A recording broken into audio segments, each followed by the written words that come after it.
안녕하세요. 저는 GNS 스쿨을 섬기는 김병규 목사입니다. 이렇게 인사드리게 돼서 반갑습니다. 종교개혁가인 마틴 루터가 이렇게 말했습니다. 성경을 최고의 권위로 인정하지 않는 곳에는 절대로 자녀를 보내지 마라. 너무 중요한 말이라고 생각합니다. 우리는 아무 거리낌 없이 우리 한국의 공교육 현장으로 아이들을 보내고 있습니다. 모두 다 그렇게 하니까요. 하지만 공교육에서 원하는 아이의 자라는 모습은, 기대하는 모습은 무엇일까요? 바로 이 사회에서 쓸만한 사람들, 사회생활에 딱 맞는 사람들을 키우는 것이 공교육이고 대학이고 고등학교라고 생각합니다. 우리가 빠지고 있는 함정 중에 하나가 무엇이냐면 공교육은 중립적이다라는 것이죠. 그것은 신앙으로 치우쳐지지 않고 중립적으로 아이들을 가르친다 이렇게 말하는데, 우리가 성경을 보면 알듯이 하나님 나라냐 그렇지 않느냐가 있는 것이죠. 중립은 없는 것입니다. 그렇기 때문에 아무리 교회 학교에서 열심히 교육하고 가르친다고 해도 아이가 내 신앙 하나 지켜내기가 참 힘든 것이 현실이죠. 일천하지만 제 경험을 말씀드린다면 다음 세대를 제법 열심히 섬겼다고 생각합니다. 학생들은 학교에 가야 하니까요. 학교 이후에, 방과 후에 아이들을 교회로 불려서 제자훈련도 열심히 했었고요. 그것만으로 부족하기 때문에 새벽 예배를, 학교 다니는 청소년들 새벽 예배를 만들어서 6시에 교회로 불러서 아이들과 함께 간절하게 새벽 예배를 하고 선생님들이 차로 아이들을 태워서 학교로 보내기도 했습니다. 더 이상 안 될 것 같아가지고 학교로 직접 찾아갔습니다. 그래서 일주일에 한 번씩 선생님들에게 양해를 구해서 점심시간에 아이들을 모아서 예배도 드리고 기도도 하고 축복해주고 간식도 나눠주고요. 방학 때는 특별히 아이들을 선발해서 선교훈련도 빡세게 하면서 아이들을 키워봤습니다. 그런데 결국 어느 정도 돌아온 것 같으면서도 다시 세상의 가치관과 세상의 아이들과 전혀 다르지 않은 삶을 살아가는 것을 보면서 제가, 하나님께서 제 마음에 주신 결론은, 그래, 바로 말씀으로 가르치는 학교를 세워야겠다라는 결론에 이르게 되었습니다. 맞습니다. 세상은 아마 더 타락할 것입니다. 지금 청소년들이 손에 들고 있는 스마트폰을 보면 대단합니다. 아마 성경의 소돔과 고모라의 음란한 사람들이 와서 보고도 상대가 안 될 것 같아서 겸손해질 것 같은 상황이, 이 시대를 살아가는, 앞으로 더 할 것 같은 시대를 살아가는 청소년들의 모습입니다. 음란한 것은 마찬가지고요. 이미 청소년 때부터 돈과 주식, 부동산, 유튜버 스타가 되는 것이 꿈이고요. 인스타에 좋아요, 팔로워가 몇 명인지 그것이 서로에게 자랑이 되는 시대가 되었습니다. 성경에서 경고하는 대로 돈과 성적 타락, 그리고 사람들의 인기와 명예가 최고인 시대, 그 시대를 아이들이 살아가고 있습니다. 해법이 무엇일까요?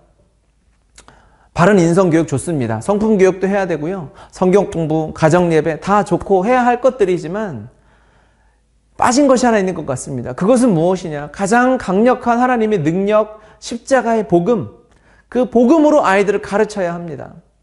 만약에 성경에서 모든 이야기를 다 빼고 한 가지만 남겨야 한다면 무엇일까요? 그렇죠. 예수 그리스도의 십자가 부활 아니겠습니까? 우리는 그것을 그동안 너무 쉽게 여기지 않았나.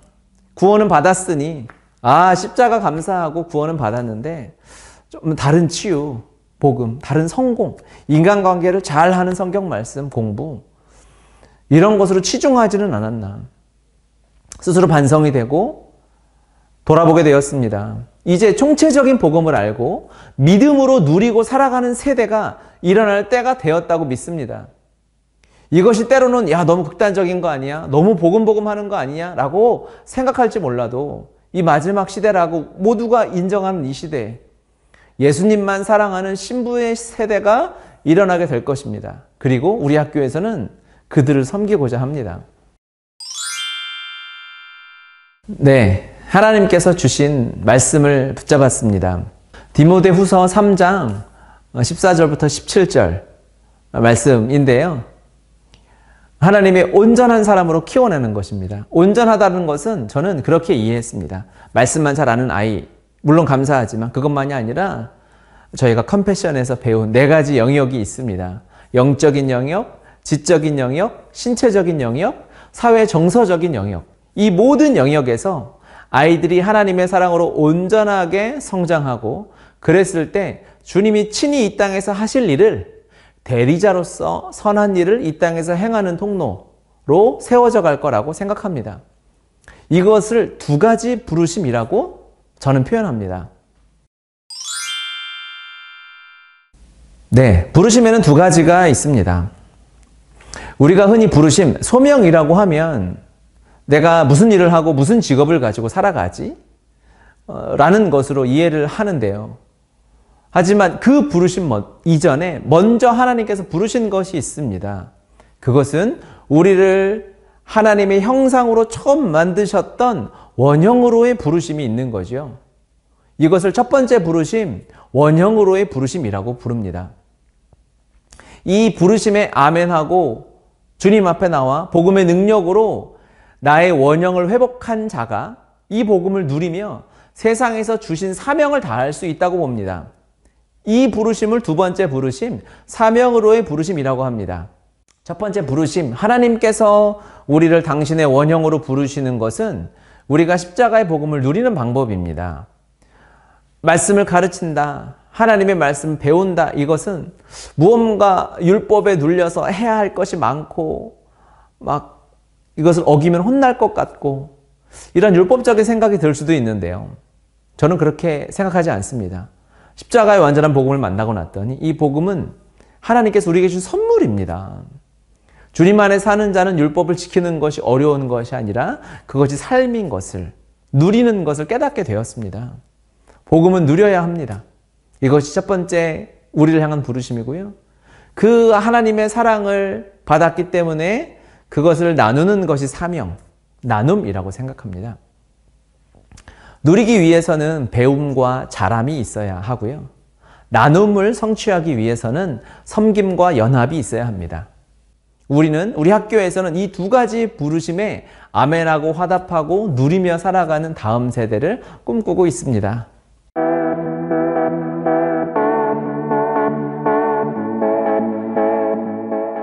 복음교과는 말 그대로 하나님의 말씀을 배우는 시간이죠. 구체적으로 저희는 4가지 과목으로 나누었습니다. 말씀, 기도, 예배, 훈련이고요. 이 복음교과 시간을 초등학생 나이에서는 매일 2시간 이상, 월 40시간 이상, 중등은 매일 3시간, 월 60시간 이상, 고등은 매일 4시간, 월 80시간 이상의 복음교과 시간을 수료하도록 할 것입니다. 너무 많다고 놀라시나요?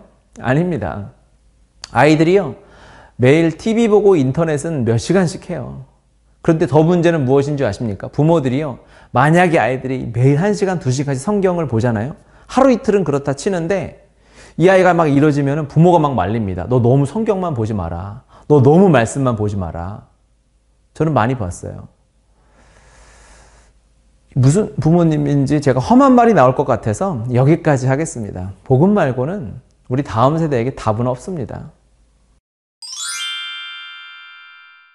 일반 교과는 SOT를 메인으로 해서 역사, 수학, 과학 등을 추가로 배우게 됩니다.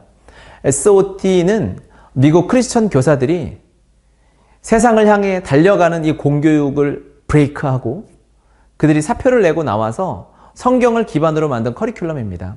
성경적 가치관으로 영어, 사회, 과학, 수학 등을 만든 것인데요.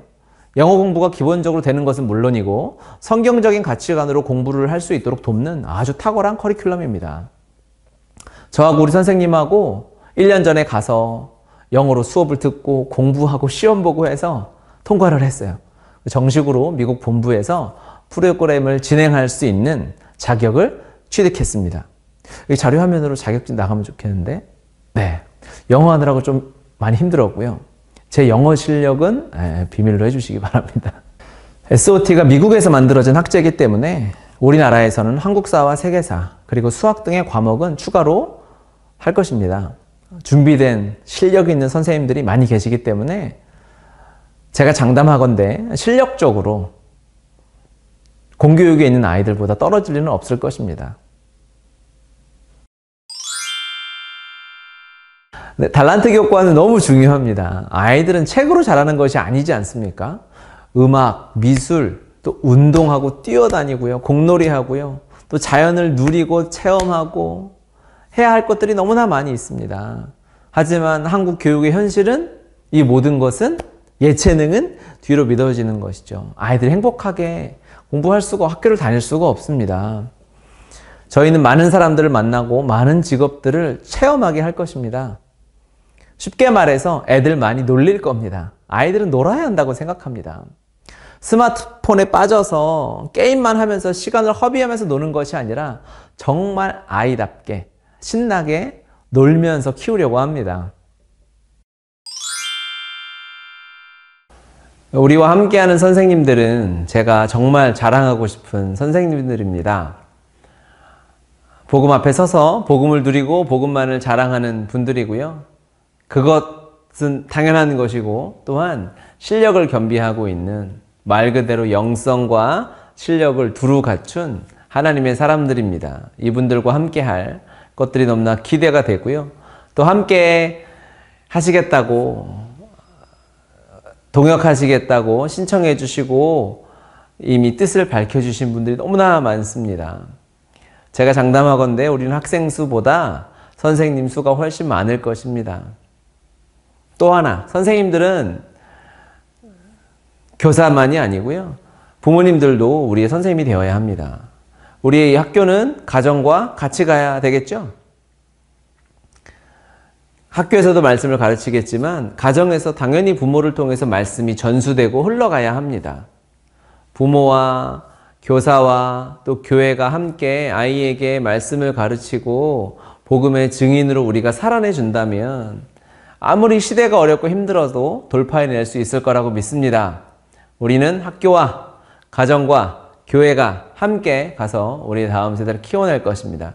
그래서 우리 모두가 교사이고 우리 모두가 선생이고 또 한편 우리 모두가 학생이지 않을까 그런 생각을 해보게 되었습니다. 학교에서 가장 중요한 것이 무엇일까? 라고 생각해 보면 다들 선생님 하고 떠올릴 것입니다. 선생님 못지않게 중요한 것이 어디서 공부하는가입니다. 세상에서 중요하게 생각하는 환경은 무엇일까요? 선생님의 학벌, 가르치는 스타일, 그분의 성품, 학교 주변의 시스템, 교육 환경, 여건들, 유해 환경이 있는가 없는가 이것을 중요하게 생각할 것입니다. 많은 것을 갖춘 학교가 좋은 학교라고 하겠죠. 하지만 성경이 말하는 것은 정반대입니다. 인간이 만든 것이 없어야 좋은 환경입니다. 그래서 우리의 교실에는 세 가지가 없습니다. 첫 번째는 경쟁이 없는 배움터입니다. 우리 학교에는 경쟁이 없습니다. 경쟁은 비교에서 나오는데요. 비교라는 틀에 들어가면 승자는 없습니다. 행복할 수 없습니다. 하나님은 우리를 경쟁에서 승리해라 라고 말씀하시지 않았습니다. 우리를 만드신 원형대로 살아가는 것이 기쁨이고 행복입니다.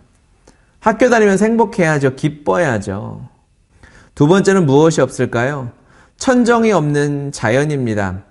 하나님께서 창조하신 그 자연, 그곳에서 운동하고 뛰어놀고 소리 지르고 노래하고 숲과 나무와 자연과 바다가 우리의 교실입니다. 세 번째는 무엇이 없을까? 경계가 없는 열방입니다.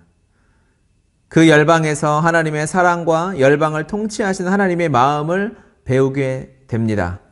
우리의 교실에는 이 세 가지가 없습니다. 경쟁이 없습니다. 천정이 없습니다. 경계가 없습니다. 대안교육을 한다는 것은 재정적인 부담이 많이 큽니다. 하지만 우리는 우리의 통로 되신 하나님을 믿고 신뢰합니다. 하나님께서 채우실 줄 믿습니다. 일단 저희가 각 가정, 학생이 부담해야 할 학비 등록비는 한 달에 50만 원, 1년에 600만 원으로 책정하고 운영하려고 합니다. 이것으로 다 운영이 되지는 않습니다. 아버지께서 채우실 줄 믿습니다. 그리고 먼저 은혜를 받은 우리 세대가 이미 많은 은혜를 흘려보내고 있고 그들을 통로 삼아서 하나님께서 넉넉하게 채우실 것이라고 확신합니다. 재정 걱정하지 마시고 함께 도전해 보았으면 좋겠습니다. 네, 재정적으로 어려운 가정들이 많이 있습니다. 그렇게 재정적으로 어려운 가정들을 위해서는 제가 앞에 말씀드린 것처럼 그런 후원자들과 함께 그들을 섬기려고 하고요. 또한 선교사님들, 선교단체 간사님들, 목회자 가정들을 위한 장학제도도 준비하고 협의하고 있습니다. 그분들을 위한 혜택이 마련되어 있으니까 문의해 주시면 자세하게 안내해 드리도록 그렇게 하겠습니다. 자랑하고 싶은 것이 많은데요. 그 중에 2가지만 딱 하고 마치도록 하겠습니다. 첫 번째는 스스로 공부하는 아이, 스스로 자기 할 것을 찾아서 하는 아이로 키우는 것입니다. 아이들은 시켜야 하는 것 같죠? 아닙니다. 하나님께서 아이들에게 주신 지혜와 의지는 생각보다 강합니다. 그것에 재미를 들리고 그것이 하나님의 뜻이라는 확신을 갖게 되면 아이들은 열심히 하더라고요. 학습에도 마찬가지, 자기주도 학습이라고도 하고요. 메타인지라고도 이야기를 하는데 아이들이 스스로 공부하고 싶은 할 것들을 찾아서 할 수 있도록 우리는 돕습니다. 그래서 교사라는 말보다는 돕는 자가 우리에게 더 어울리는 말인 것 같습니다. 2번째 자랑할 것은 아이들 한 사람 한 사람을 위한 특별한 시간표입니다.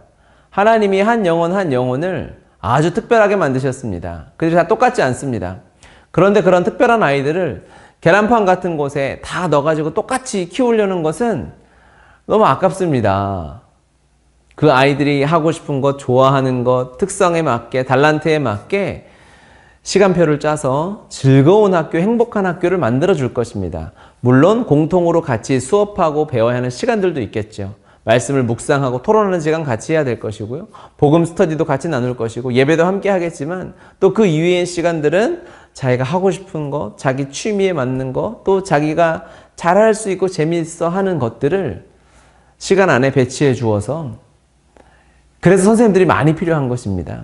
아이들은 행복한 학교 우리가 만들어 드리겠습니다. 함께 기도해 주시고 지켜봐 주시면 하나님이 기뻐하시는 학교가 세워질 것이라고 믿습니다.